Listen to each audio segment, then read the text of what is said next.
She was screaming his name, but she didn't even know who he was. Her hands were shaking so badly she could barely hold onto the broken seatbelt.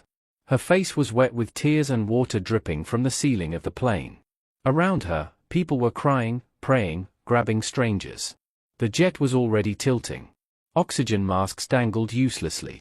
The engine had failed, and everyone knew it. That was when she felt a hand grab hers. Strong. Steady. Calm. Maya Miller was only 25, but in this moment, she felt like her life was flashing before her eyes in a blur of navy blue polyester and spilled coffee. Maya had warm brown skin and big, expressive dark brown eyes that were currently filled with the kind of terror no one should ever have to feel. Her natural curly hair, usually a soft shoulder-length cloud, was damp and matted to her forehead. She was a girl who grew up in a quiet neighborhood in Toronto, a girl who loved the smell of rain and worked double shifts just to help her mother pay the mortgage. She wasn't a hero. She was just a flight attendant who wanted to go home and tell her family she loved them one more time. But the plane was dying.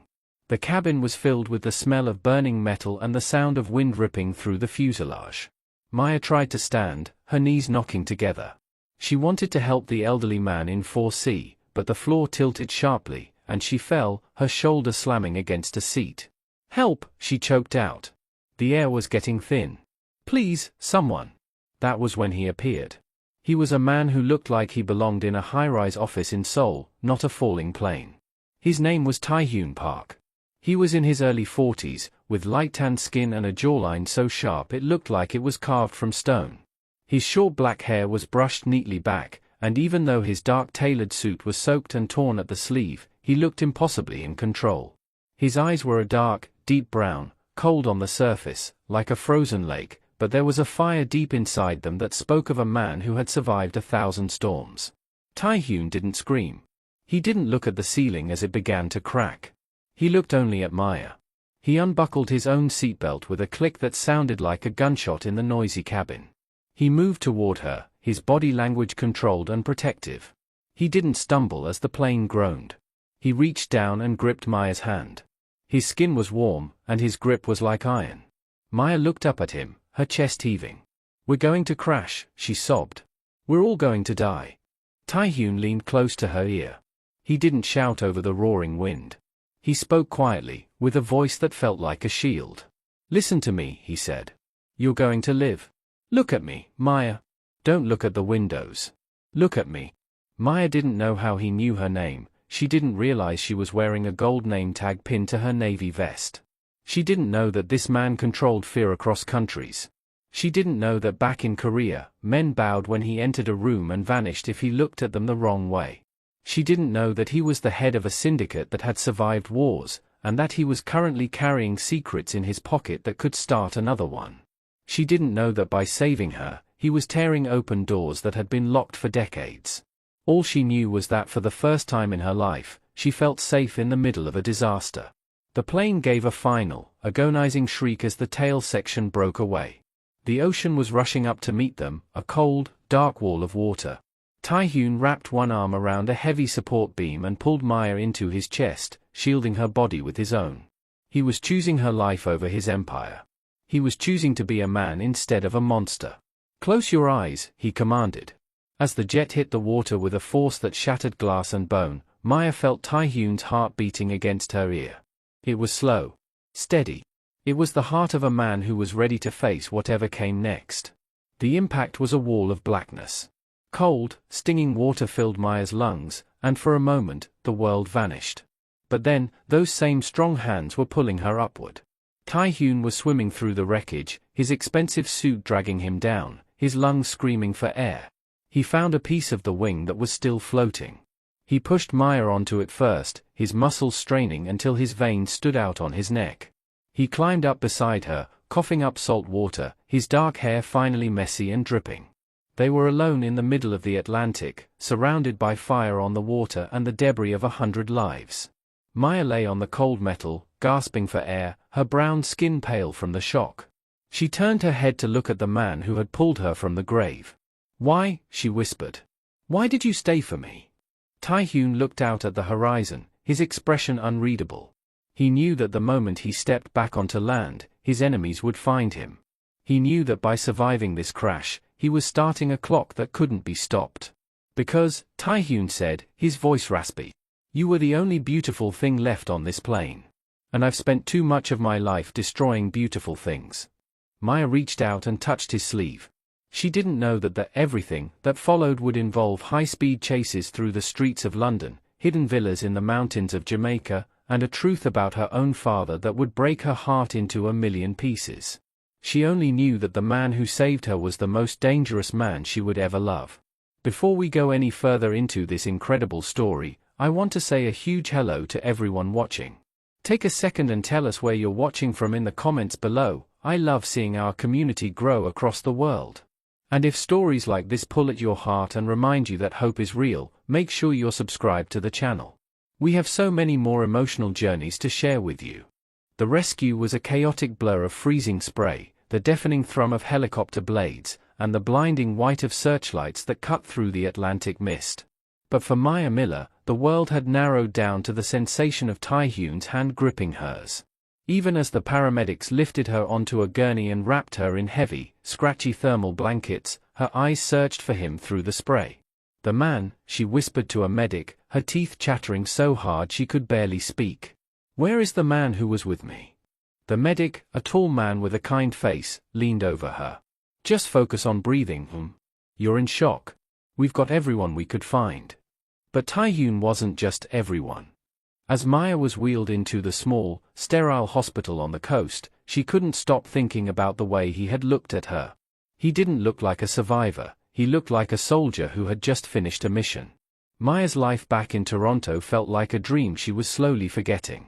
She was the daughter of Sarah Miller, a woman who had spent the last 15 years working 2 jobs to keep their small family afloat.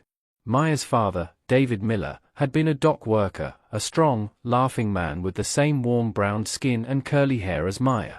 But one night, when Maya was 10, he simply never came home. The police told Sarah it was a dispute over cargo that went wrong. No one was ever arrested. No one ever paid. Maya had grown up in the shadow of that silence.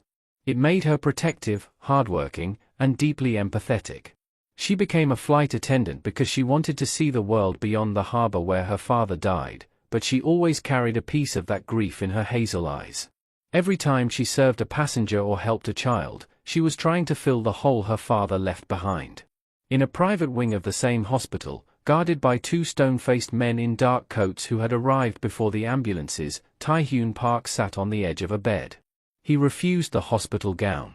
He refused the sedatives.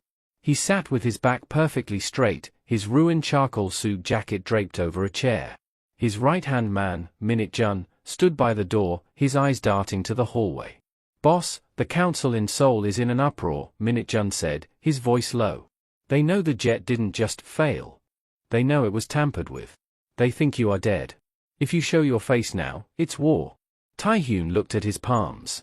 They were scraped and red from the metal of the plane. "Let them think I am a ghost for a little longer," he replied. His voice was cold, but his mind was racing.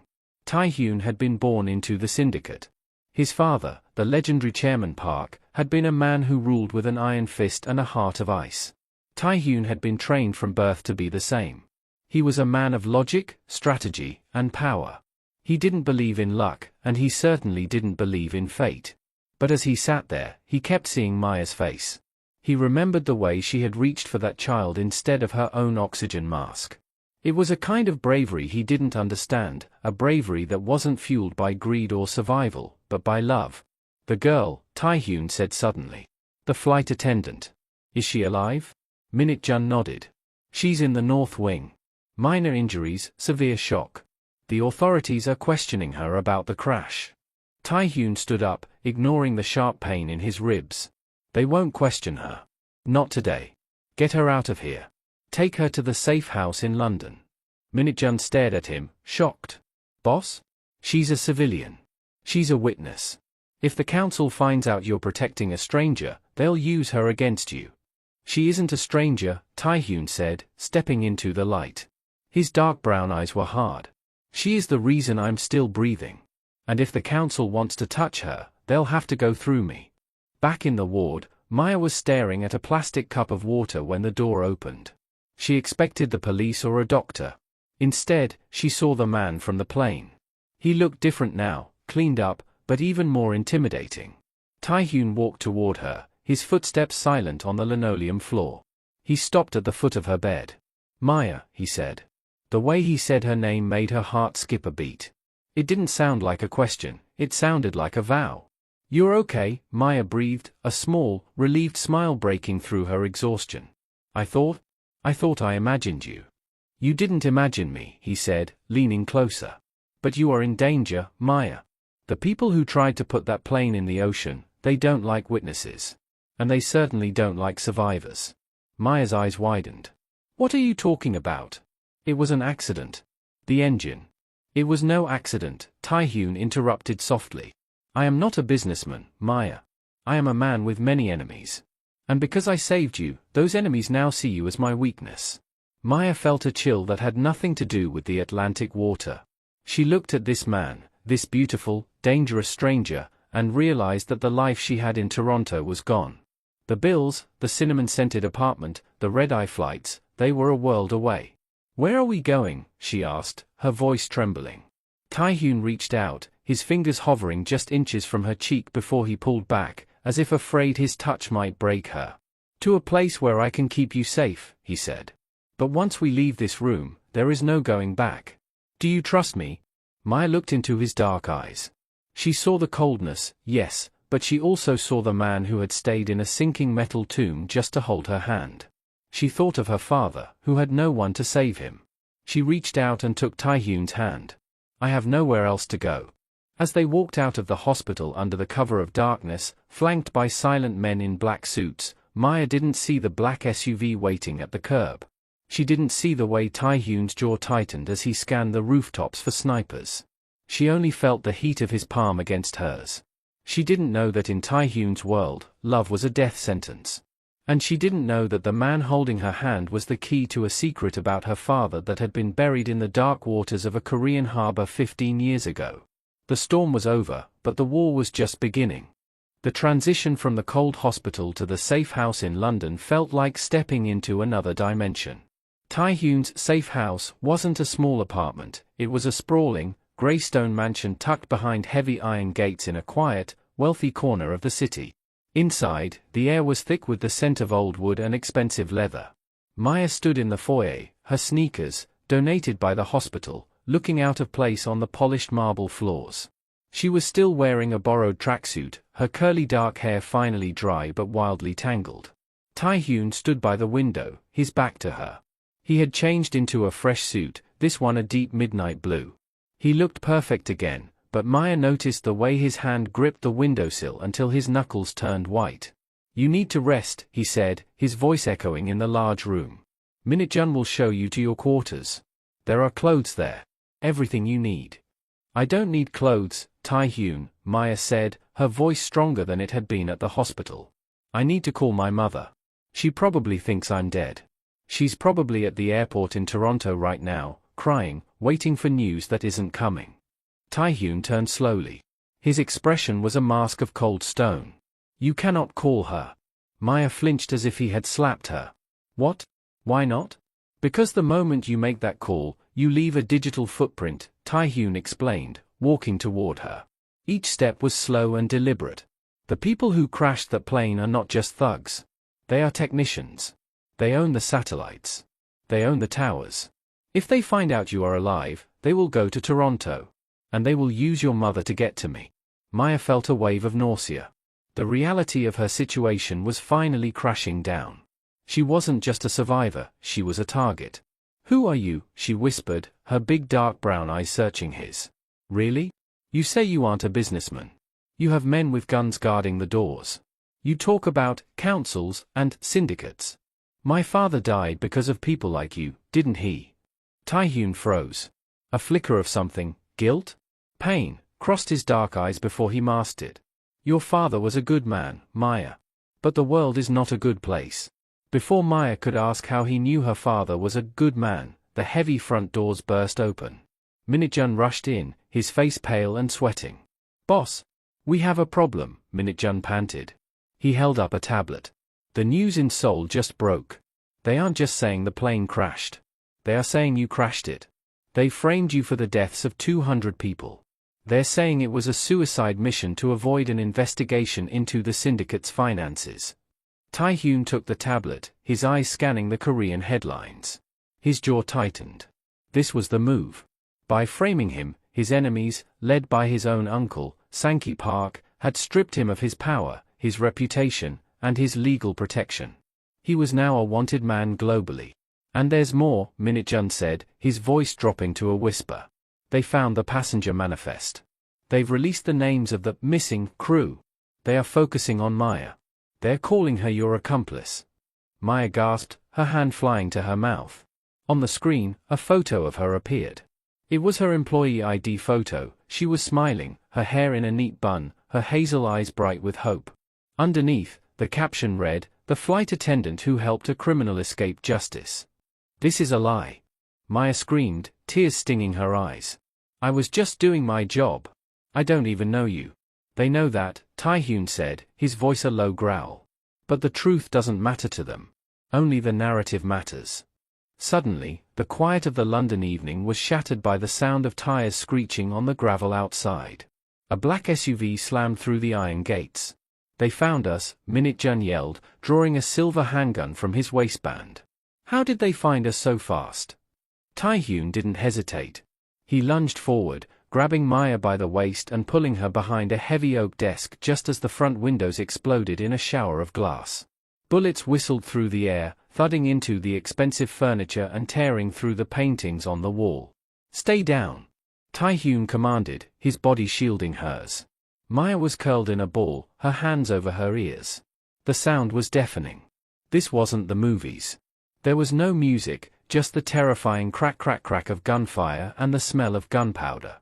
Tae-hyun reached into a hidden drawer under the desk and pulled out a weapon. He looked at Maya, his face inches from hers. Amidst the chaos, he looked strangely calm. "Maya, listen to me," he said over the noise. "I'm going to get you out of here. But from this moment on, you are no longer Maya Miller from Toronto. You are with me. Do you understand? You stay by my side, or you die." Maya looked at the glass shards in her hair, then at the man who was currently her only hope for survival. She realized that the plane crash had changed was her entire soul. She wasn't just surviving a crash anymore, she was surviving a war. "I understand," she whispered, her voice trembling but certain. Tae-hyun nodded once. He stood up, firing back at the shadows moving through the garden, his movements fluid and deadly. Minit-jun. The garage. Now. They ran through the kitchen, the sound of boots echoing behind them. Tae-hyun held Maya's hand so tightly it hurt, but she didn't pull away. They burst into the garage, where a sleek, matte black sports car sat waiting. As they sped out of the back entrance, bullets sparking against the reinforced metal of the car, Maya looked back at the burning mansion. Her old life was in those flames. Her name was being dragged through the mud. She turned to Tae-hyun, who was shifting gears with a brutal efficiency, his eyes fixed on the road ahead. "Where are we going?" she asked. Tae-hyun didn't look at her. "To the only place they won't look. A place where my family's secrets began." "Where?" "Jamaica," he said. "The place where your father spent his last night alive." Maya's heart stopped. The air in the car felt suddenly cold. "How do you know that?" "Tae-hyun, tell me the truth. Why were you really on that plane?" Tae-hyun finally looked at her, and for the first time, Maya saw a flicker of genuine fear in the Mafia boss's eyes. "Because I was coming to find you, Maya?" Long before the plane started to fall. The car roared into the London night, leaving a trail of smoke and questions that would soon change the world. The heat of Jamaica was a physical weight, thick with the scent of salt air and blooming jasmine. It was a world away from the cold, grey streets of London. Tae-hyun had brought them to a secluded villa nestled high in the Blue Mountains, a place hidden by dense emerald ferns and towering palm trees. Below them, the Caribbean Sea sparkled like a sheet of crushed sapphires. But for Maya, the beauty was a blur. She stood on the wooden veranda, her warm brown skin glistening with a light sweat. She was wearing a simple tropical dress Minit-jun had sourced, a soft yellow cotton that contrasted with the dark circles under her expressive eyes. She turned as she heard the sliding door open. Tae-hyun stepped out, looking strangely out of place in the tropical paradise. He had discarded his suit jacket, his white shirt unbuttoned at the collar, sleeves rolled up to reveal muscular forearms. He carried 2 glasses of iced water. "You haven't slept," he said, handing her a glass. His dark brown eyes studied her face with a quiet, intense focus. "How can I sleep?" Maya asked, her voice tight. "You told me you were looking for me before the crash. You told me my father spent his last night here. Tae-hyun, I've spent 15 years thinking he died in a tragic accident at a pier. Now you're telling me he was part of this." Tae-hyun leaned against the railing, looking out at the horizon. "Your father wasn't a criminal, Maya. He was a witness. Just like you." He took a slow breath, the mask of the cold Mafia boss slipping just an inch. 15 years ago, the Park Syndicate was expanding into the shipping industry. My uncle, Sankey, was using the Toronto docks to move things that didn't belong on cargo ships. Your father saw something he wasn't supposed to see. He was a man of principle. He tried to report it. Maya's heart hammered against her ribs. "And your family killed him for it." "My uncle ordered it," Tae-hyun corrected, his voice dropping to a low, pained rasp. "I was young then. I didn't have the power to stop it. But I kept the file. I kept the names. For years, I've been looking for a way to dismantle the system from the inside. I was coming to Canada to find you because I have a confession your father wrote before he died. It's the only thing that can take my uncle down legally." Maya felt the world tilting. The man she was falling for was the nephew of the man who murdered her father. It was a cruel, twisted joke. "So I'm just a tool for your revenge," she whispered, her hazel eyes filling with tears. Tae-hyun moved suddenly, closing the gap between them. He didn't touch her, but his presence was overwhelming. "At first, maybe. But then the plane started to fall. And when I saw you choosing to save that child while the world was ending, I realized I didn't want the file anymore. I just wanted you to live." For a long moment, the only sound was the chirping of cicadas in the trees. The tension between them was a physical thing, a pull of gravity that made Maya want to run away and lean into him at the same time. "I don't know who to be anymore," Maya said, a single tear escaping. "Maya Miller is a terrorist on the news. My father's life was a lie. And the only person keeping me alive is a monster?" Tae-hyun finished for her. "No," she said, looking up at him. "Not a monster. Just a man who has been alone for a very long time." Before he could answer, Minit-jun appeared at the edge of the veranda. His expression was grim. "Boss, we have a problem. A local fisherman saw the car. And someone just pinged our encrypted server. They're not just sending men this time. They've hired the Ghost, the Syndicate's top assassin." Tae-hyun's face hardened instantly. The softness was gone, replaced by the sharp jawline and cold eyes of the man who ruled with fear. "How long?" Tae-hyun asked. "An hour. Maybe less," Minit-jun replied, checking his watch. "They're coming by sea." Tae-hyun turned to Maya. "Go inside. Get the bag I gave you. We have to move into the jungle.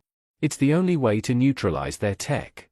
As they scrambled into the dense, humid forest behind the villa, the reality of their situation deepened. Every snap of a twig sounded like a gunshot. Maya's natural curly hair caught on thorns, and her breath came in short, jagged gasps. Tae-hyun stayed close, his hand frequently finding the small of her back to guide her over the treacherous roots. They reached a small, hidden cave behind a waterfall, a place Tae-hyun had prepared years ago. Inside, it was cool and damp. "We wait here," Tae-hyun whispered. Hours passed in the shadows. To keep her mind from shattering, Maya began to tell him stories. She told him about the time her brother Leo got his head stuck in the stair railing. She told him about her mother's burnt cinnamon rolls. She spoke of a world of normal things, of laundry and bus passes and Saturday morning cartoons. Tae-hyun listened like a man starving for air. He told her, in return, about the garden he used to hide in as a boy, away from the lessons on how to hurt people. He told her about the mother he barely remembered, who used to sing to the stars. In the darkness of that cave, the Mafia boss and the flight attendant weren't enemies or targets. They were just two people, terrified and tired, finding a strange, beautiful peace in the middle of a war. "Tae-hyun," Maya whispered, her hand finding his in the dark. "Yes. If we get out of this. I want to see the stars in Toronto again. With you." Tae-hyun squeezed her hand. "I will take you there. I promise." But as the sun began to set, the sound of a high-powered drone hummed overhead. The red light of a laser sight danced across the cave wall, searching for a heart to stop. The tension had reached its breaking point. The hunters had arrived. The hum of the drone was a low, mechanical growl that made the hair on Maya's arms stand up. Inside the cave, the air felt like it was running out. Tae-hyun moved with a predatory grace, pulling a sleek, dark device from his pack that scrambled the drone's signal. The red laser light flickering on the wall died instantly, but the silence that followed was even more terrifying. "They know the general area," Tae-hyun whispered, his face inches from hers. "But they don't know exactly where the cave mouth is. We have a window." Maya nodded, her heart drumming against her ribs. In the dim light, she looked at him, the sharp jawline, the dark brown eyes that seemed to carry the weight of the world. "You said you were coming to find me because of a confession. Where is it? If it's so powerful, why haven't you used it yet?" Tae-hyun reached into the inner lining of his soaked midnight blue suit and pulled out a small, waterproof silver cylinder. He unscrewed it and took out a weathered piece of paper, yellowed at the edges but kept with obsessive care. "I couldn't use it until I had the witness," Tae-hyun said, his voice heavy with a truth he had carried for 15 years. "The confession mentions a M. Miller who saw the final transaction. For years, I thought it was your father. But look at the date, Maya." He handed her the paper. Maya's hands shook as she squinted at the handwriting. It was her father's elegant, loopy script. But as she read the lines, her breath hitched. "I can't let them do this. If I don't make it back, Sarah knows where the ledger is." But it wasn't just me. My little girl saw his face. She saw the man from the Seoul office. God forgive me for bringing her to the docks that night. Maya's world fractured. A memory she had suppressed for over a decade suddenly roared to life. She wasn't just the daughter of a victim. She was the primary witness. She remembered the smell of the harbor, the cold wind, and a man in a long coat standing over a crate. She looked up at Tae-hyun, her hazel eyes wide with a devastating realization. "I didn't just lose my father that night. I saw the killer. I saw your uncle, didn't I?" "No," Tae-hyun said, his voice barely a breath. "That's the revelation, Maya. My uncle gave the order, but he wasn't there. The man who pulled the trigger, the man your father was trying to protect you from, wasn't a mafia boss. He was a mole in the police department. A man who is now the head of the international task force hunting us right now." Maya felt a coldness wash over her that was worse than the Atlantic water. The very people she thought were the good guys, the ones the news said were trying to save her from a mafia kidnapper, were actually the ones who had made her an orphan. "So there's no one to turn to," Maya whispered, the weight of it crushing her chest. "The police, the government, they all want us dead because we're the only ones who know the truth." "Precisely," Tae-hyun said. He reached out, and this time, he didn't pull back. He cupped her face with his hand, his thumb brushing away a stray tear. "But they made one mistake. They thought I was saving you out of pity. They didn't realize that by saving you, I was finding the only person in the world who can help me burn their empire to the ground." In that moment of shared vulnerability, the air between them changed. The fear was still there, but it was overshadowed by a fierce, burning connection. Maya realized that Tae-hyun wasn't just her protector, he was her partner in a quest for justice that had been delayed for 15 years. "I remember his face now," Maya said, her voice steadying. "The man at the docks. He had a scar across his left eyebrow. He wore a silver ring with a blue stone." Tae-hyun's grip on her face tightened slightly, his eyes flashing with a dark, satisfied fire. "That's him. Commissioner Vance. The man leading the rescue operation." Suddenly, a loud explosion rocked the entrance of the cave. Rocks tumbled down, and dust filled the air. The ghost assassin hadn't found the entrance, he had simply decided to collapse the mountain on top of them. "We have to go. Now!" Tae-hyun yelled, grabbing the bag and pulling Maya toward a narrow crevice at the back of the cave that led deeper into the mountain. As they squeezed through the tight space, the sound of boots and shouting echoed behind them. They were being hunted by the law and the lawless alike. The midpoint had passed, the truth was out, and the stakes had reached their highest point. There was no more hiding. "Tae-hyun!" Maya called out as they emerged onto a high cliffside overlooking the jungle. "If we're going to do this, we do it my way. No more killing. We give the truth to the people. We use the one thing they can't control." Taehyun looked at her, his dark hair messy, his face streaked with dirt, but looking at her with a new kind of respect. "And what is that?" "The internet," Maya said, her expressive eyes glowing with determination. "I'm a flight attendant. I know how to talk to the world. We go live. We show them the confession. We show them my face." Taehyun smiled, a real, genuine smile that transformed his intimidating face into something beautiful. "Then let's give them a show they'll never forget." But as they prepared to make their move, a helicopter rose from beneath the cliff line, its searchlight pinning them against the rock like insects. And standing in the open doorway, holding a high-powered rifle, was a man with a scar across his left eyebrow. The betrayal was complete. Their darkest hour had arrived. The roar of the helicopter blades was a physical assault, whipping Maya's curly hair across her face and drowning out the sounds of the jungle. The searchlight was blinding, a white eye of judgment pinning them to the narrow limestone ledge. Above them, in the open bay of the helicopter, Commissioner Vance looked down with a cold, predatory smile. The scar on his eyebrow looked like a jagged white lightning bolt under the artificial light. "Drop the bag, Taehyun." Vance's voice boomed over the loudspeaker, distorted and metallic. "And step away from the girl. You're a kidnapper and a mass murderer. The world is watching. Don't make this harder than it has to be." Taehyun didn't move. He stepped in front of Maya, his wide shoulders acting as a human shield. His hand was gripped tight around the silver cylinder containing the confession. "He's going to kill us," Maya whispered, her voice trembling as she clung to the back of Taehyun's midnight blue suit. "He's not here to rescue me. He's here to finish what he started 15 years ago." "I know," Taehyun replied, his voice a low, dangerous vibration. He looked at the sheer drop to their left, 100-foot fall into the churning, rocky river below. It was a choice between a bullet and the abyss. Suddenly, the helicopter tilted. Vance didn't wait for a surrender. He raised his rifle. A single shot rang out, echoing through the mountains like a crack of thunder. Taehyun groaned, his body jerking forward as the bullet grazed his shoulder, staining his white shirt a deep, blooming crimson. "Taehyun!" Maya screamed, reaching out to catch him. "Jump!" Taehyun roared, grabbing her hand and lunging toward the edge of the cliff. They fell. For a second, the world was weightless, a terrifying, silent drop through the dark tropical air. Then came the impact. The river hit them like a concrete wall. The cold water swallowed them whole, dragging them down into a world of bubbles and crushing pressure. Maya struggled, her lungs burning, her vision fading to black. She felt a hand slip from hers. The current was too strong. It was ripping them apart. No, she thought, reaching out blindly through the dark water. Not like this. When Maya finally broke the surface, she was alone. The helicopter was still circling above, its searchlight sweeping the river like a hungry ghost.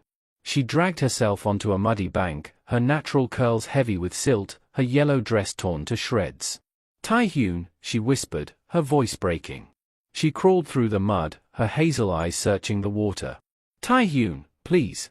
There was no answer. Only the sound of the rushing water and the distant thrum of the machine hunting her. For the first time since the plane started to fall, Maya felt a true, hollow despair. She was alone in a foreign jungle, hunted by the police, with the man she loved likely lost to the river. She looked at her hands, they were empty. The silver cylinder was gone. Taehyun had it when they jumped. She slumped against a mossy tree trunk, hot tears streaming down her face. Everything was gone. Her name, her family's justice, and the only man who truly saw her. She felt like the little girl on the docks again, watching the shadows take everything she loved. "I can't do this," she sobbed into her hands. "I'm just a flight attendant. I'm just a girl from Toronto." But then, she remembered the way Taehyun had looked at her in the cave. "You were the only beautiful thing left on that plane." He hadn't saved her because she was a witness. He had saved her because she represented a world he thought he'd lost, a world of kindness and hope. Maya wiped her eyes with the back of her muddy hand. The despair didn't go away, but a cold, hard spark of anger began to grow beneath it. If Taehyun was gone, she was the only one left to speak for the dead. She was the only one who could tell the world about Seat 12B, about the sinking jet, and about the man who held her hand when the lights went out. She stood up, her legs shaking but holding firm. She didn't have the confession, but she had her voice. High above, the helicopter began to move away, convinced no one could survive that fall. Maya watched it go, her expressive eyes narrowing. She began to walk, pushing through the thick ferns, moving toward the lights of a small village in the distance. She didn't know that miles downstream, a man with a blood-stained shirt was crawling onto a different bank, his fingers digging into the earth, his only thought a single name. Maya. They were separated, broken, and hunted. The situation was hopeless. But as Maya reached the edge of the jungle and saw a young boy holding a smartphone outside a small wooden shack, she knew exactly what she had to do. The darkest hour was here, but the light was about to come from the most unexpected place. The small village of Port Maria was quiet, bathed in the soft, purple hue of the pre-dawn sky. Maya emerged from the tree line like a ghost, her yellow dress stained with river mud and her own tears. Her heart hammered against her ribs as she approached a small, brightly painted shack where a teenager sat on a plastic crate, the blue light of a smartphone illuminating his face. The boy looked up, his eyes widening at the sight of the disheveled woman. Maya didn't give him time to be afraid. She knelt in front of him, her voice steady despite her trembling hands. "I need your help," she said, her big dark brown eyes locked onto his. "The world thinks I'm a criminal. They think the man who saved my life is a monster. I need to tell them the truth. Please, let me use your phone. I need to go live." The boy, seeing the raw honesty in her face, handed her the device. Maya took a deep breath. She didn't have the silver cylinder. She didn't have Tai-Hyun. But she had the memory of her father's face and the warmth of a Mafia boss's hand. She hit the Go Live button on a global streaming app. Within seconds, because her face was on every news channel in the world, the viewer count began to climb. 10,000. 50,000. 100,000. "My name is Maya Miller," she began, her voice echoing through the quiet Jamaican street. "I am the flight attendant from the jet that went down. And I am not a hostage. I am a witness." As she spoke, she told them everything. She told them about the sinking plane, about the man who stayed behind to save a child, and about Commissioner Vance, the man with the scar who was currently leading the hunt for her. She told the world that the law was the one that had killed her father 15 years ago. "If I disappear tonight," Maya said, looking directly into the lens, "know that it wasn't the Mafia. It was the people you trust to protect you." Suddenly, a notification flashed on the screen. A comment from a verified account in South Korea. It was a single word: "Look behind you." Maya turned, her heart stopping.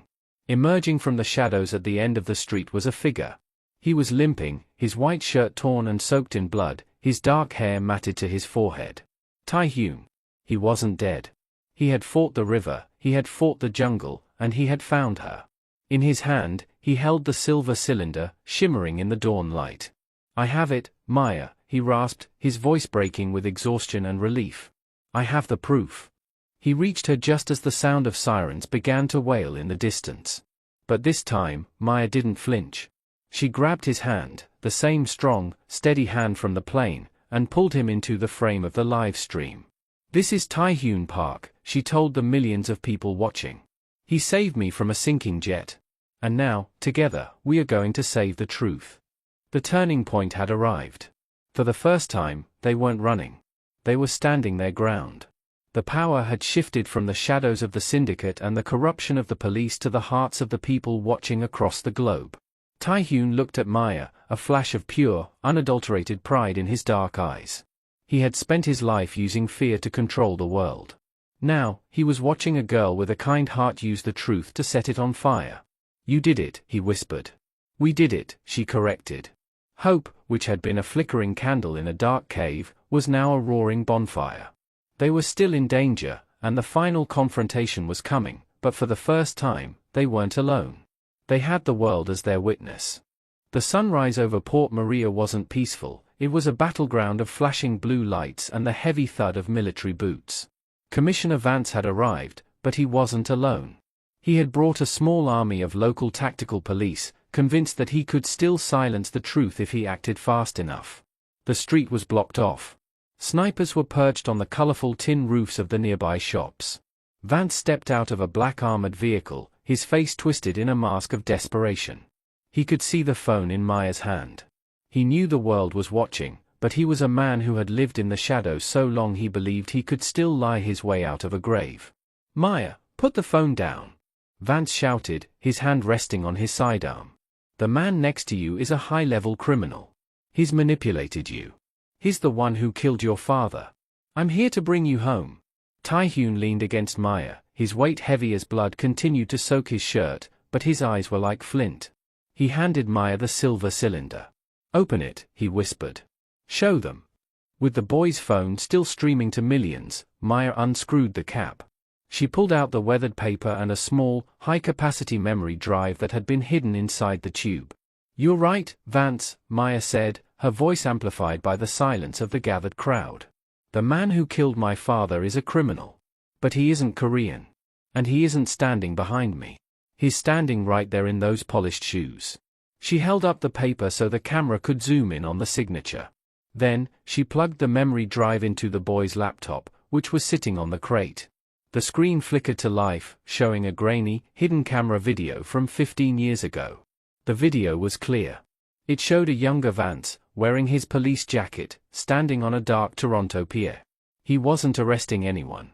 He was shaking hands with Tae-hyun's uncle, Sankey Park. And then, the camera panned to a man being pushed to his knees, Maya's father. A gasp went up from the villagers. On the live stream, the comments section exploded. Vance's face went from pale to a sickly gray.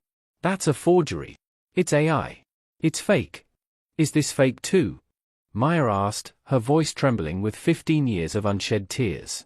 She pointed to the screen where the video showed Vance pulling a silver ring with a blue stone off his finger and handing it to the Mafia boss as a pledge of his loyalty. Vance instinctively covered his hand, but it was too late. The world had seen it. Realizing he was finished, Vance's professional mask shattered. He drew his weapon, aiming it straight at Maya's heart. If I'm going down, I'm taking the witness with me. But Tae-hyun was faster. Despite his injuries, he lunged. He didn't use a gun. He used his body as a shield one last time, slamming into Vance just as the commissioner fired. The bullet went wide, shattering a ceramic pot on a nearby porch. Tae-hyun and Vance crashed into the dusty street, a blur of charcoal suit and police uniform. Tae-hyun's training took over. With a series of precise, brutal strikes, he disarmed the man who had ruined so many lives. He pinned Vance to the ground, his forearm pressed against the commissioner's throat. For a second, the monster returned. Tae-hyun's eyes were cold, and the urge to end the man who had murdered Maya's father was written in every line of his face. The crowd held its breath. The police officers stood frozen, their loyalty wavering as they realized they were protecting a murderer. Do it, Vance wheezed, looking up at Tae-hyun. Kill me. Show her what you really are. Maya stepped forward. She didn't look at Vance. She looked at Tae-hyun. She reached out and placed her warm brown hand on his shoulder. Tae-hyun, she said softly. Don't. If you kill him, he wins. He wants you to be the monster he described. But I know the man who saved that baby. I know the man who stayed on a sinking jet for me. That man is not a killer. Tae-hyun's chest heaved. He looked at Maya, and the darkness in his eyes slowly faded, replaced by a deep, weary peace. He let go of Vance's throat and stood up, leaving the disgraced commissioner to be swarmed by his own officers, who finally moved in to make the arrest. The ghost assassin, seeing the tide had turned, disappeared into the jungle, knowing the syndicate would never survive the exposure. Tae-hyun stumbled back, his strength finally failing. Maya caught him, lowering him gently to the ground. The sun was fully up now, bathing the Caribbean in gold. It's over, Maya whispered, holding his head in her lap. We're alive. And the truth is free. Tae-hyun looked up at her, a small, tired smile on his lips. You saved me, Maya. Not just from the river. From myself. As the sirens turned from threats into symbols of justice, and the world cheered through a million screens, the flight attendant and the Mafia boss held onto each other. They had confronted the main antagonist, solved the mystery of the docks, and delivered a resolution that no one, not even the powerful Park Syndicate, could ever undo. The dust of Port Maria eventually settled, but the world was never the same. That live stream of truth, as the media called it, had sparked a global conversation about justice, corruption, and the unexpected places where heroes are found. 3 years later, the air in Toronto was crisp and smelled of the coming winter. The harbor, once a place of shadows and secrets for Maya, was now just a beautiful view from the window of a quiet, upscale cafe. Maya Miller sat at a corner table, a cup of steaming tea between her hands. She looked different now. Her warm brown skin glowed with health, and her expressive hazel eyes were steady and full of peace. Her natural curly hair was styled softly around her shoulders. She was no longer a flight attendant. She had used the settlement from the airline and the funds recovered from the dismantled park syndicate to start a foundation for the families of victims of unsolved crimes. She was a voice for those who had been silenced, just as her father had been. The door to the cafe opened, letting in a swirl of cold air. A man stepped in, and the entire room seemed to shift in his presence. Tae-Hyun Park had traded his charcoal suits for a simple, elegant dark overcoat. His light-tanned skin looked rested, and his jawline, though still sharp, didn't carry the tension of a man looking for enemies in every shadow. His short black hair was flecked with a little more gray at the temples, but his dark brown eyes were warm as they landed on Maya. He sat down across from her, placing a small bouquet of jasmine on the table, the scent of their time in Jamaica. "You're late," Maya said, a playful smile touching her lips. "The board meeting ran long," Tae-Hyun replied, his voice still deep and soothing. He had walked away from the syndicate entirely, turning the legitimate parts of the business into a tech conglomerate that focused on maritime safety. It turns out, running a legal company is much more complicated than a syndicate. There are more forms to sign. They laughed, a sound that felt like a victory. "I went to see my mother today," Maya said softly, her hand reaching across the table to find his. "She still talks about how you saved her house. And how you look like a movie star." Tae-Hyun squeezed her hand, his thumb brushing over her knuckles. "I didn't save the house, Maya. We did. And I'm just glad she finally stopped trying to feed me her famous burnt cinnamon rolls every time I visit." They sat in a comfortable silence, watching the sunset dip below the Toronto skyline. Forgiveness hadn't erased the scars of the past. Maya still missed her father every day, and Tae-Hyun still carried the weight of the lives his family had touched, but they were no longer defined by those scars. The man who once ruled with fear now spent his days building things that lasted. The woman who was once a terrified flight attendant now stood as a pillar of strength for her community. As they walked out of the cafe, hand in hand, the city lights began to twinkle like the stars they had promised to watch together. They had survived a sinking jet, an international manhunt, and the ghosts of their fathers. In the end, it wasn't the power of a mafia boss or the skill of a flight attendant that saved them. It was the simple, human choice to stay when everyone else walked away. Love had won. Truth had won. And on the cold streets of Toronto, two broken lives had finally, truly, found their way home. If this story touched your heart today, please drop a red heart hash in the comments. We want to know, do you believe that love can truly change a person's destiny? Tell us your city, and don't forget to subscribe and hit that notification bell so you never miss our next emotional movie journey. Thank you for being part of our family. The dust of Port Maria eventually settled, but the world was never the same. That live stream of truth, as the media called it, had sparked a global conversation about justice, corruption, and the unexpected places where heroes are found. 3 years later, the air in Toronto was crisp and smelled of the coming winter. The harbor, once a place of shadows and secrets for Maya, was now just a beautiful view from the window of a quiet, upscale cafe. Maya Miller sat at a corner table, a cup of steaming tea between her hands. She looked different now.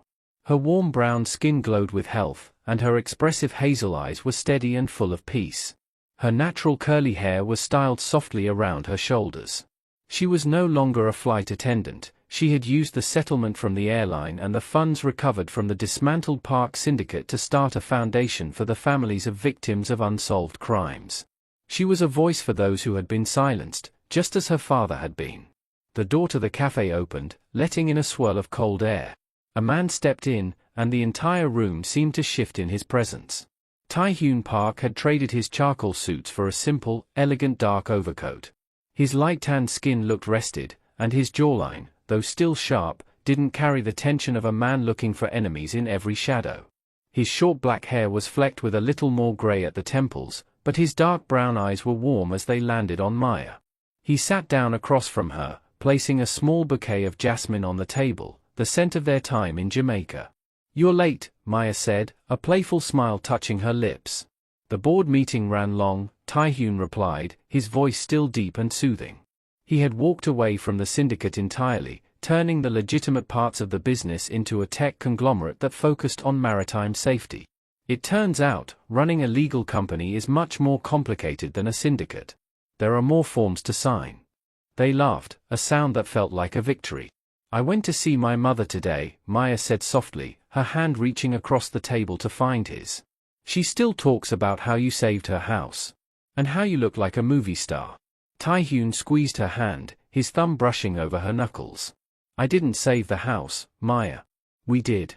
And I'm just glad she finally stopped trying to feed me her famous burnt cinnamon rolls every time I visit. They sat in a comfortable silence, watching the sunset dip below the Toronto skyline. Forgiveness hadn't erased the scars of the past, Maya still missed her father every day, and Tae-hyun still carried the weight of the lives his family had touched, but they were no longer defined by those scars. The man who once ruled with fear now spent his days building things that lasted. The woman who was once a terrified flight attendant now stood as a pillar of strength for her community.